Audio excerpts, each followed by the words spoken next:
મહેસાણા મહાનગરપાલિકામાં મેયરની વરણી કરવામાં આવી છે। મહેસાણા મહાનગરપાલિકામાં સોનલબેન ઓઝા કે જેઓ મેયર બન્યા છે, ડેપ્યુટી મેયર રમેશ રાજપૂત બન્યા છે અને સ્ટેન્ડિંગ કમિટી ચેરમેન દીપક પટેલ બન્યા છે। મહેસાણા પર નામો સામે આવી ગયા છે। મેયર તરીકે સોનલબેન ઓઝા, જેમના નામની જાહેરાત થઈ, મેયરની વરણી કરવામાં આવી છે। સંવાદદાતા તેજસ અમારી સાથે ફોન પર જોડાઈ ગયા છે। તેજસ, શું વિગતો મળી રહી છે? કેવો માહોલ આજે મેયર મળી ગયા છે મહેસાણાને?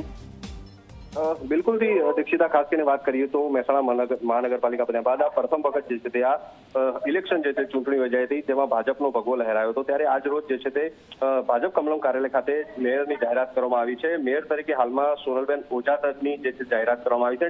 ડેપ્યુટી મેયર તરીકે રમેશ રાજપૂત અને સ્ટેન્ડિંગ કમિટીમાં દીપક પટેલની હાલમાં તો વરણી કરવામાં આવી છે। હાલમાં તો ભાજપ કમલમ કાર્યાલય ખાતે જે છે તે વિધિવત જાહેરાત કરી દેવામાં આવી છે, પરંતુ હવે ટાઉન હોલ ખાતે જે છે તે મહાનગરપાલિકાની પ્રથમ સભા મળશે, તેમાં જે છે તે વિધિવત રીતે મેયર અને ડેપ્યુટી મેયરની જે છે તે જાહેરાત કરવામાં આવશે। જી બિલકુલ, આભાર તેજસ સમગ્ર વિગત બદલ।